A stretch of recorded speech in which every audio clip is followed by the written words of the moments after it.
Alex! Welcome back to my YouTube channel! Ayan, so for today's video, medyo nakaayos tayo. Kasi, tawag dito, hindi ko na kayo sinama sa Get Ready With Me ko. Kasi nga, syempre, share ko naman yan dun sa inyo. Akin na, open ni Mami. Ayan. Nagbablog, Jutus Mami. Oh, ayan. So, ngayon, magpapalaboratory si self dahil after actually 6 weeks lang talaga dapat. Pero ngayon, it's almost 7, mag-8 weeks.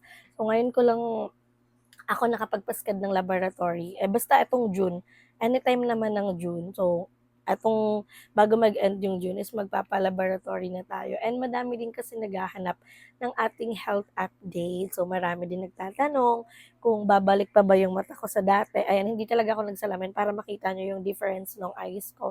Although, naka-eyelash extension ako, pero lahat ng yan sasagutin ko ngayon. So, ngayon pupunta lang ako ng diagnosis para magpakuha ng dugo. So, ano din, almost 1, 2, 3, 4, 5, 6, 7, 8, 9, 10, 11. Nagbilang nasa harap nyo. 11 hours din yung tulog ko. So, okay, meron tayong sapat na tulog. At para naman pag binipi tayo, hindi 80/60. So, ipapakita ko din sa inyo yung, ayan, magsusuklay ako. Sinadya ako magsuklay dito. Kasi binaloloko talaga ako netong fast few weeks. Kasi grabe yung purple ng girl. Nagko-conditioner naman ako, pero alternate kasi. Mas maano ako sa shampoo. Kasi parang pag naka-conditioner, ang bigat sa ulo. Ayan o, tingnan nyo. Tingnan yung lagas ng hair ko. Normal pa ba to? Although, ito yung mga, sign ng mga, symptoms pala, sign. Okay.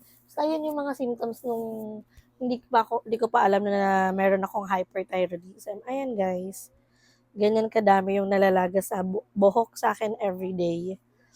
Ayan. So, kaya mahalaga talaga na magpa-check up ako at sundin ko yung mga sinasabi ni Doc. Kasi, ang hirap 7 months na kaya ako. Tapos, grabe pa yung pag-grind ko. And paano ko nga mabibigay yung lahat din kay Gab kung di ko naman inaalagaan yung sarili ko, diba? So, yan. Ganyan kalala ang hair fall ko, Nakakaloka, diba? So, lahat naman ng concern natin, share ko na rin sa inyo once na nagkaroon ako ng follow-up check-up kay Doc. So, unahin lang muna yung lab. And di ko naman yun mababasa, pero makikita ko naman kasi yung resulta. Pero, ayun, si Doc pa rin naman yung magbabasa. Siya pa rin naman mag-explain sa akin nun. Pero anyway, ayan o. Ganito kadaming buhok yung natanggal sa akin. Bawat suklay yan Tapos di ba nagpagupit ako? Kaya din ako nagpagupit para kasi tingnan nyo, nagtatayo-tayo yung buhok ko kasi galing yun sa mga naputol. So, kaya lagi lang din ako nagtatali. Pero mamaya pa ako magtatali kasi basa pa yung buhok ko.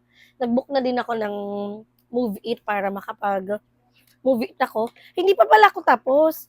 Wala pa akong lipstick. Huwag na lang.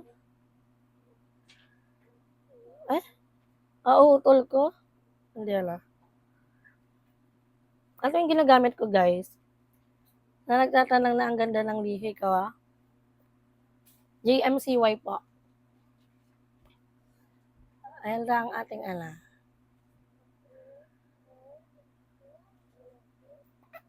Ayan.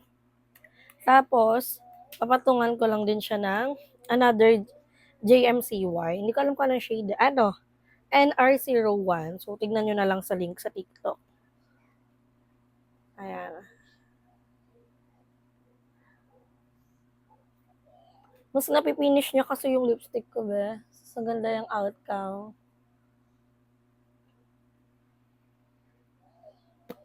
Oh, di ba? Pak! Yan lang.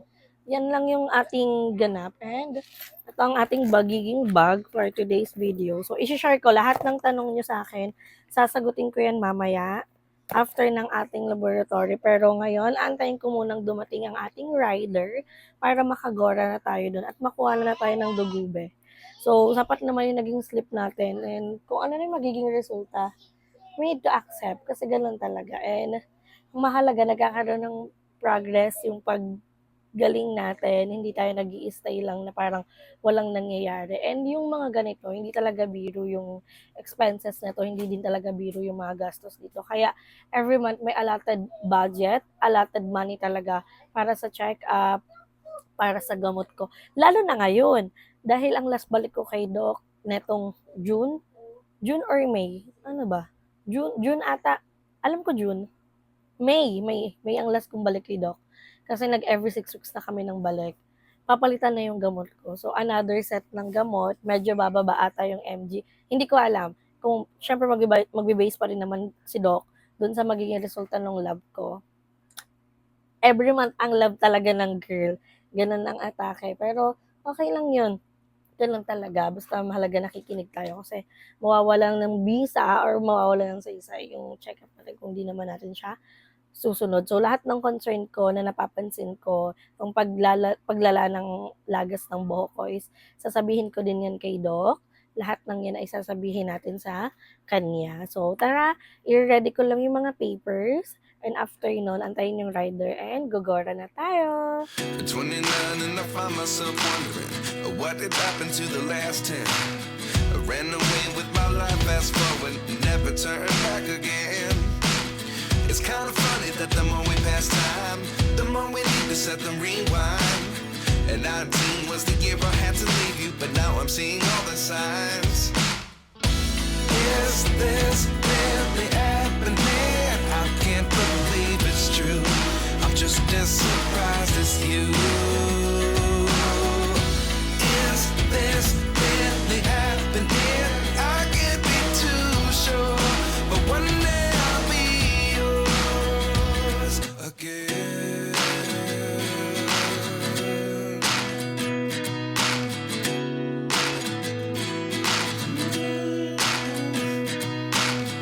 Life lessons come one in a dozen. The other 11 get something from nothing. I sit here looking for an answer. Maybe the biggest question was in the last chapter. You gave me the soul I have today. Without you I never could have moved away. But now I see what you teach. I do believe I always should have stayed. Yeah. Is this really happening? I can't believe it's true. I'm just as surprised as you. So, dyan. Akit tayo sa uniform para i-bring yung ating papers. Para makuha ng endo ko.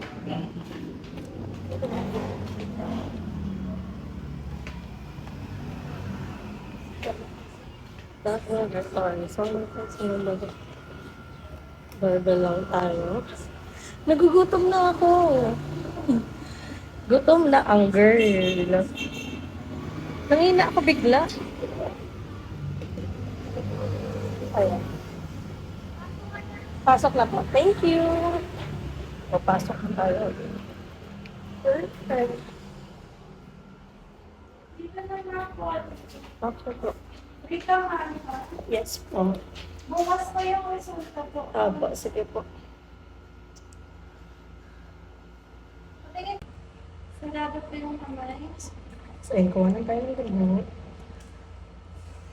Nakabablog ba? Aba. Gaya lang mo. Sa YT po. Yung sinishare ko po yung journey ko sa hyperthyroidism. Pag ikaw lang po mapayag na magpa-film ako. Pag yung iba na yung gumawa ng dugo, hindi. Ay, masanin mo kayo. May isasama. Aba. Puso po ako. Sige po. Bukas kamay.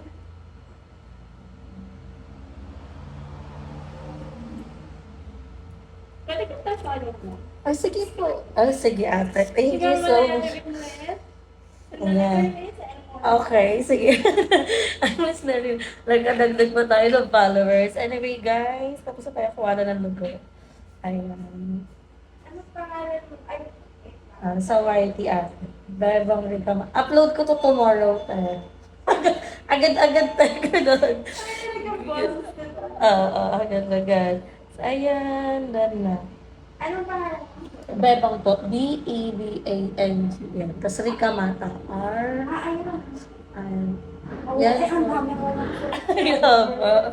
Sige. Ang dami ko pa ng video Opo. Subscribe na po. Thank you, ate. Thank you Ano so po yung much. resibo? Okay, thank you Sa po. baba, sa baba. Sa baba ka. Thank you. Oh, di ba? Perfect.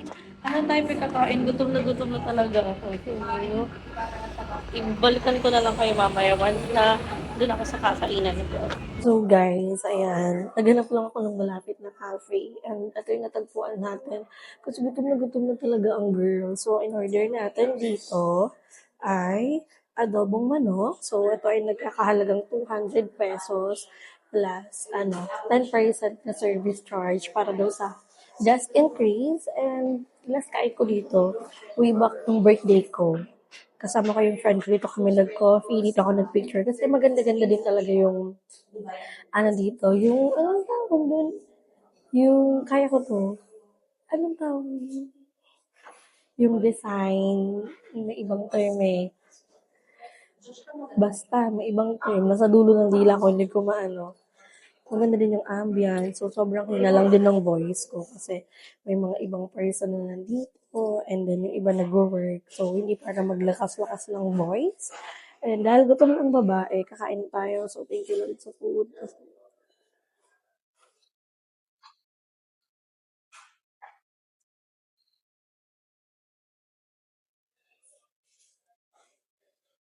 Okay, and let's eat. Thank you Lord sa food. Grabe be, ihilong-hilo talaga ang girl. Ibang level ang hilo.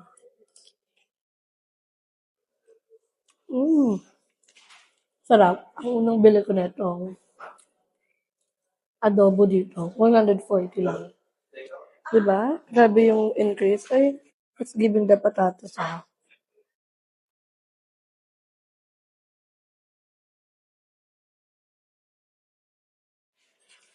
Medyo hilaw lang yung rice. Pero, dead man na. Gutom na talaga ang girl. Hindi na talaga mapigilan ang gutom. Kasi wala akong breakfast. Tapos lunchtime na, wala din akong kain. Kaya kanina, nung nagkuha ako ng dulo, nakabahan ako. So, baka super manghina ako. Okay lang naman siya. O, so far hindi naman. Kaya, kain-kain muna ako guys ha. After nito, sasagutin ko lahat ng mga tanong niyo.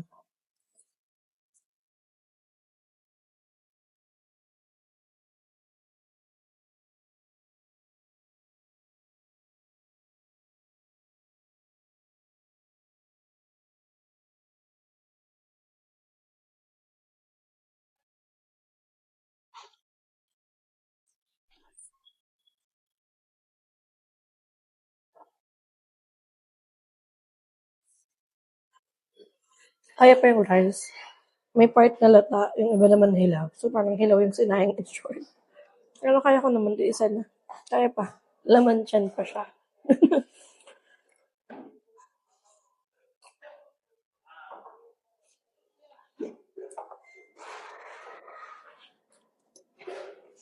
Sarap pa, in fairness. Masarap yung adobo. Hindi na kasi ako makapag-antay ng rice pag binalik ko pa to. Baka wala pang rice. Di, okay na to. Di naman halata. Di naman kita sa vlog. Sinasabi ko.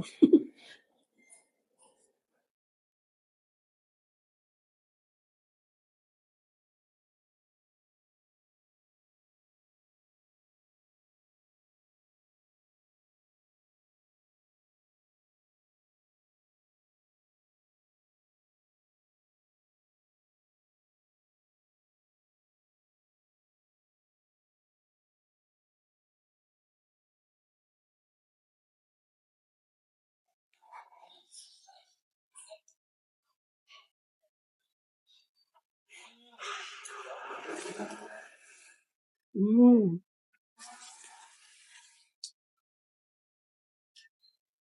Bongga ang blender. Anyway, tapusin ko muna yung food ko. Pwede na ako maglakas ng voice. Kasi wala na yung nasa gilid na table ko na nagme-meeting. So, parang nandito ako sa private area nila. Buti na lang dito yung pinili kong upuan. Since mahihiya na naman ako dahil madaming tao, mahihiya na naman ako mag-vlog, be. For the chika pa naman tayo, itong vlog na to. Anyway, tapusin ko lang yung pagkain ko and balikan ko kayo para sa ating health update. Anyway guys, ayan, tapos na tayong kumain. Na-enjoy ko naman ang ating food. So, nabusog naman ako at nawala naman ang pagkahilo ng girl. Diba? Gutom lang yun eh. At summer nang di ka kumakain, diba? So, deserve mo yan. Anyway, dahil tapos na tayong kumain, at for sure, narinig niyo naman na sinabi doon ni ate. So, shout out to ate. Salamat sa pag-subscribe sa aking YouTube channel. And dati, every time na na magpapalab ako, di ba every month ko nga siya ginagawa. So, every time na magpapalab ako, pag si ate yung nag-aasa sa akin, allowed. Pero pag hindi siya, picture lang yung pwede. So, kaya nakita nila yung facial expression ko, kahit naman naka-face mask ako. Pero kasi hindi pwedeng ipakita yung procedure kung paano ko kinukuha na ng dugo. So, tinanggal ko na din. Ayan. Wala na din siya. So, hinilot-hilot ko din naman siya para mag-stop din yun agad yung bleeding and pinrespre. So, kaya tinanggal ko na din siya. Hindi tayo uuwi na may ganun pa din hanggang bahay. Diba? So, back to the health update. So, nakita niyo kanina kung gaano kadami yung hair fall ko. Tanggalin ko kayo yung salamin ko para makita niyo. Hindi ako mag-eyeglasses kasi para mas makita niyo yung difference. Kasi hindi pa rin naman nai-stop yung pagko-comment about sa difference ng mata ko, yung changes dito sa mata ko. So, nadadaya lang siya kasi mataas talaga yung grado ng mata ko. So, nadadala siya ng kapal ng lens ng salamin ko. Pero pag wala, at saka hirap kasi ako, hindi ko rin kaya ng walang salamin talaga. Sumasakit yung ulo ko, tapos lagi ako nakaganon kasi wala na akong makita. Wala na akong mabasa, huwag na lang makakita ang girl. And every time na sinasabi ko kay Doc kung yung mata ko ba, kasi mata ko yung sa physical appearance na nagbago sa akin, mata yung pinaka may malaking changes talaga. Although ngayon, yung katawan ko bumaksak talaga noon, 38 kilos lang ako. Ngayon, 55 na po ako. Yes, 55 kilos na po ako. Ang happy ako kasi kahit pa paano nakakapag-gain talaga ako ng weight.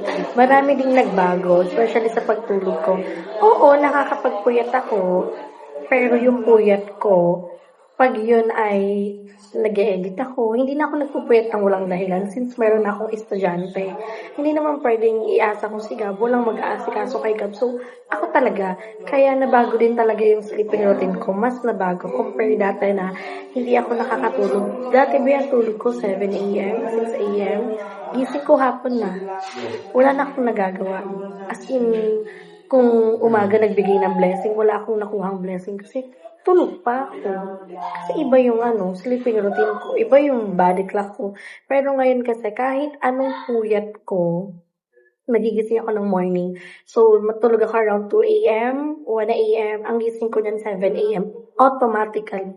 Kasi yun yung time ng gising ko para mag-asikaso naman para kay Gab. Diba? So, patuloy pa din ako nainom. So, umiinom pa din ako ng gamot ko sa thyroid. 20 mg pa din siya. And yung last na visit ko kay Doc, dun siya nagsabi na possible na bumaba na yung mg ng gamot ko. So, hindi ko pa rin sure since hindi ko pa naman nakikita yung laboratory result ko. And si Doc naman yung magbabasa. Although, pwede ko naman siya i-share sa inyo once na nakuha natin yung laboratory and hindi ko pa na-upload tong vlog na to. Pero pag hindi, ayun, may end lang talaga yung vlog na to na hanggang dito. And tagal kasi talaga nang wala akong health update. May pa. Pero dati, di ba, month ko to, every month ko talaga to, sinashare sa inyo. Eh, syempre, nagbago na din. And sa mga taong nagtatanong, hindi ko dapat i-share kung magkano yung amount, pero may mga nagtatanong din naman kung magkano yung nagagastos ko sa laboratory, paano ko rin nasusurvive, paano ko napagkakasya ang lahat. Pray lang. God will provide, ganun. Pa nga medyo bumaba pa yung sa lab ko kasi wala akong ultrasound and wala yung isang test na kinukuha. So, almost 1-1 din yun. Kasama yon. So, pag dalawa, ito, 1,365 siya. Pero, pag all-in na, kasama yung, as in, lahat-lahat na kailangan ulit mabasa, pumapatak din siya ng 7,000. Pero, okay lang yun. Hindi naman every month 7,000 yung nagagastos ko sa lab. Depende pa din sa request na binibigay talaga ni Doc. So, more on sumusunod lang din talaga ako kay Doktora. 'Di ba? Kung ano yung sinasabi niya. And sasabihin ko naman lahat kung ano yung mga ginawa ko, kung ano yung mga kinain ko. Etong past almost mag to 2 months. 6 weeks eh. 1 week, 1 month, and 2 weeks, ganun, 1 month, and mag to 3 weeks, ganun. Sasabihin ko naman yan sa kanya, and masashare ko din naman yan sa inyo. Pero, as of now, yun lang yung kaya kong ibigay sa inyong update. Hindi ko din kasi alam kung ano yung isasagot ko. Pero, to guys magiging honest ako sa inyo. I'll be honest with you guys. Pag yung mata ko hindi na siya bumalik sa dati, it's fine with me. Hindi ko siya gagawin insecurity ng katawan ko. Kahit na minsan na pagkakamalan ako, uy, para ka namang addictus kasi yung mata mo dilat na dilat. Wala naman akong choice kasi affected nga siya ng thyroid ko. Isa siya sa pinaka na bago nung na-diagnose ko ng hyperthyroidism. And kung di na siya babalik sa dati, okay lang. Ganun talaga, kailangan mong tanggapin. Ang mahalaga, gumaling naman ako eh. Kasi, syempre, hindi din biro na almost 7 months na ako lumalaban para sa sakit na to. Pero, at some point, nakakapagod. Pero kasi, ang lagi kong tinitignan, ang lagi kong inaano, yung anak ko, paano na lang sila pag bumigay ako? Paano na lang sila pag wala na ako? Binibigay ko nga sa kanya lahat. Pero napapabayaan ko naman yung sarili ko. So, paano? Dapat balance lang. Kaya, lagi kong priority ko yung anak ko, priority ko din yung health ko. So, balance lang. Kasi hindi ko naman to kaya ng sabay-sabay talaga. I'll be honest with you guys, hindi talaga. Alam niyo naman eh. 'Di ba? Na-share ko naman lahat sa inyo. Lahat nga pinapasok ko na eh. 'Di ba? Para lang masustain ko, mabayaran ko lahat-lahat. Kasi ang hirap. Hindi talaga madali. Pero happy ako kasi at some point mayroong progress at gumagaling naman talaga tayo. Effective naman yung pagpapagamot natin. Kasi ang hirap naman kung walang progress. Tapos monthly ka gumagastos. So wala naman palang progress. Okay lang yun. And alam ko naman na malapit na din tayong gumaling. Mukha lang akong nagme-maintenance. Hindi ko alam, maintenance na ba tawag nito? Pero, ayun, okay lang din naman. Kasi, pero ano naman guys hindi to naiiwasan. Pag nag-breakdown ako, na parang siguro kung wala akong thyroid, okay yung immune system ko. Siguro ganito, siguro ganyan. Madaming what if. Pero kasi, syempre, andito na eh. Kailangan ko na lang magpagaling. Kailangan ko na lang lahat sundin kung ano yung sinasabi mo. Kasi para din naman to sa akin. 'Di ba? Para naman to kay self. And ayokong masayang lahat ng pinaghirapan ko. At ayoko din naman pabayaan yung sarili ko. Yung pagsisimula ako, simula na nag-diagnose ako ng hyperthyroidism, hindi ganun kadali Lalo pagdating sa food na nag-a-adjust ako nung unang-una. Ngayon kasi guys, walang bawal sa akin. Pero kumain moderately ng mga matataas sa iodine. Yun. Kailangan pero hindi naman ibig sabihin bawal ako kumain. Hindi din naman ako masaway sa food. Kinakain ko din naman yung masusustansya. And kasi syempre, may baby din ako. So, si Gab, kumakain din siya ng fruits everyday and vegetable. Syempre, kung ano yung ulam ni Gab, yun din naman yung ulam ko. Sadyang, hindi lang ako pumapayag na hindi kami nakakain ng prutas at gulay sa isang araw. Kahit sa isang meal. Lalo na si Gab, kasi pinapabawal ko yun sa kanya sa school. Diba? So, yun mga bags. Hindi ko lang alam kung kailan pa yung next update ko para doon sa pagka-consult kay Doc. Antayin ko lang yung resulta. Tapos, pag may pera naman ako, agad magpapatingin naman ako kasi hindi ko naman pwedeng i-imbak na lang dyan yung resulta. Ako na lang mag-read, ako na lang mag-research sa sarili ko. Hindi naman pwedeng ganun naman. So, kailangan makapagpa-check up din ako as soon as possible para malaman ko na din. At saka, syempre may changes nga sa gamot. So, para makabili din ako. And kailangan per box ulit yung mabibili natin para mas mura siya kasi di ba nakakabili nga ako. So, hi Ate Nicole and Kuya Marvs. And already naman sila, nagsabi na din naman ako kay Kuya Marvs. So, alam naman na nila. And sana, pag bumaba na yung MG natin, tuloy-tuloy na. Di ba? Pero happy ako, di ba? Lumaki tayo. Hindi wala nga, mukha tayong walang sakit. Unless, titignan niyo yung mata ko. Titignan niyo yung mata ko. Kaya, pero okay lang yan. So, sana nandiwalagan kayo sa explanation ko. And, mas ma-elaborate ko pa to sa inyo once na nagkaroon ako ng idea para kay Doc. Since nasi-share ko naman din sa inyo, di ba? So, ayun, natapos na yung errands natin for today's video. Grabe. Nakakapagod, sobrang init. Pero, at least, nakapagpalab na tayo. Happy na ako. Kukunin ko na lang yung resulta bukas. So, caring-carry ko na yun. And, abangan nyo na lang yung mga next vlog natin, diba? So, uwi muna ang girl kasi lunchtime na and nandun na din naman ang aking baby boy. So, kakamustahin ko din siya para sa kanyang school. Kung ano bang ginawa niya, diba? So, happy naman ako. Tuloy-tuloy lang. As in, tuloy-tuloy lang. Pwedeng mapagod, pero bawal sumuko. Pwedeng mapagod, pwede magpahinga, pero bawal sumuko, diba?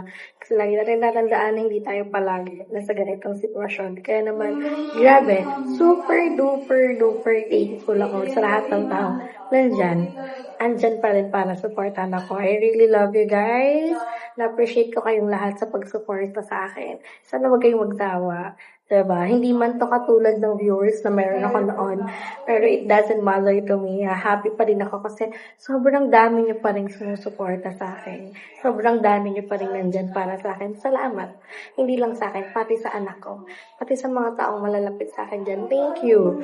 Sa mga nag-help sa akin dyan through off-cam. Salamat. Sa mga bumibili ng paninda ko, guys. Salamat. Salamat sa inyo. Diba? So, tara. Ayusin ko na yung pinagkainan ko. And then, pahinga lang ng very light and uuwi na tayo. So, i-update ko kayo once na nakauwi na tayo.